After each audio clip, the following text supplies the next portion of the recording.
millions of Filipinos rent their homes, living shoulder to shoulder in sprawling neighborhoods across the country. Many of these renters walk into agreements expecting to be squeezed.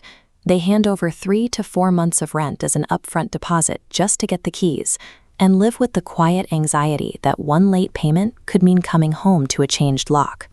Landlords dictate these severe terms because they know their tenants are flying blind, treating informal rules and social media horror stories as actual legal standards. But a statutory shield already exists. Republic Act 9653, the Rent Control Act of 2009, was written specifically to neutralize these tactics. When you lack an understanding of the exact boundaries drawn by this law, you sign away your leverage. A relationship that should be a balanced legal contract devolves into a dictatorship where the property owner holds all the cards. The Rent Control Act doesn't apply to luxury condominiums or high-end townhouses. It is explicitly targeted toward affordable housing, drawing a strict line based on how much you pay each month.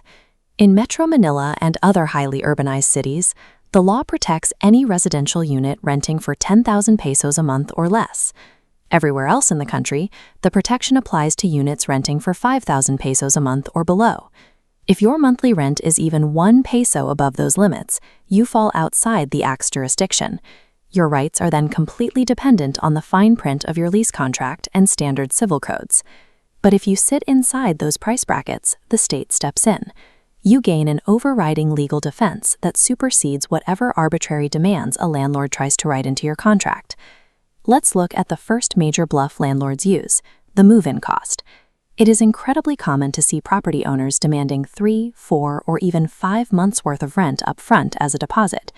Under Section 7 of the Act, that demand is illegal. For covered units, a landlord can ask for exactly 1 month of advance rent and 2 months of security deposit, 1 plus 2. That is the absolute statutory ceiling. The second bluff is the annual rent hike. Landlords often treat lease renewals as an opportunity to increase rent by whatever percentage they desire. To stop this, the National Human Settlements Board regulates exact percentage caps. For 2026, the maximum allowable rent increase is tapped at 1%. If your rent is 9,000 pesos, they can legally add 90 pesos, not 900. These aren't suggestions. If the landlord demands a 4-month deposit or a massive rent hike on a covered unit, they are breaking the law, even if you've already signed the paperwork.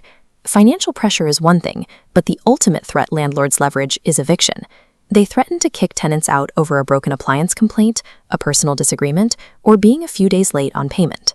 Section 9 of the Act provides a highly specific list of reasons you can actually be forced out. The law explicitly requires you to be in arrears for a total of 3 full months before unpaid rent becomes a valid ground for eviction. Even when a landlord has valid grounds, they routinely resort to extrajudicial tactics. They change the locks while you're at work, cut the water lines, turn off the breaker, or physically toss your belongings onto the street. Every single one of those actions is a criminal offense in the Philippines. No matter how much rent you owe, a landlord cannot take the law into their own hands. Only a judge in a formal court of law has the authority to order an eviction. When a property owner resorts to a self-help lockout, they destroy their own legal standing. The tenant is instantly granted solid legal grounds to retaliate and file charges against them. A statutory right is only as strong as your ability to prove it. That means you have to build a paper trail.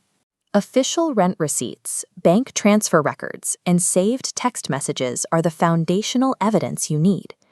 If your landlord tries to keep your deposit or force an illegal hike, your very first move is to send a formal, written demand. Outline the problem clearly to establish a hard date and timeline for the dispute. If they ignore you, you don't go straight to a lawyer. Assuming you both live in the same city or municipality, you take the issue to the barangay. Mandatory conciliation through the Katarungang Pambarangay system is a required step before any local court will look at your case. If the barangay fails to resolve it, you move to the judicial routes. You can file in small claims court to recover deposits up to 1 million pesos without a lawyer, or head to the public attorney's office if the landlord files an ejectment suit. You don't have to accept exploitative commands just because they are common. Internalizing the boundaries of the Rent Control Act strips landlords of their bluff, shifting the balance of power firmly back to the renter.